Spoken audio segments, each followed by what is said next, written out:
চাওয়ার সবচেয়ে শ্রেষ্ঠ ভাষা আল্লাহুম্মা আনতা রব্বি। কত মধুময়, কত অর্থবহ, কত ঈমান জাগানিয়া, কত আপনার ঈমানি স্বাদ জাগ্রত করার মতো একটা দোয়া। আল্লাহুম্মা আনতা রব্বি, আল্লাহ আপনি আমার রব, আপনি আমার পালনকর্তা। আল্লাহুম্মা আনতা রব্বি লা ইলাহা ইল্লা আনতা, আপনি ছাড়া সত্যিকারের কোনো মাবুদ নেই।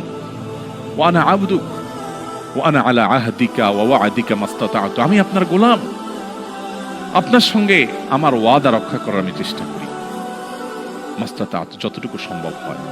আউযু বিকা মিন শাররি মা সানাত, আল্লাহ যে অপকর্ম আমি করে ফেলেছি, যে গুনাহ আমি করে ফেলেছি, এই গুনাহের যে ক্ষতি, এটা থেকে আমি আপনার কাছে পানা চাই, আমাকে যেন জাহান্নাম গ্রাস না করে, এই গুনাহের ফলে দুনিয়া যেন আমার ক্ষতি না করে। আউযু বিকা মিন শাররি মা সানাত আবুউ লাকা বিনি'মাতিকা আলাই, আল্লাহ আপনি কত নেয়ামত দিয়েছেন আমাকে, কত মানুষ কত কষ্টে আছে, আমাকে কত সুন্দর লাইফ আপনি দিয়েছেন। ওয়া আবুউ লাকা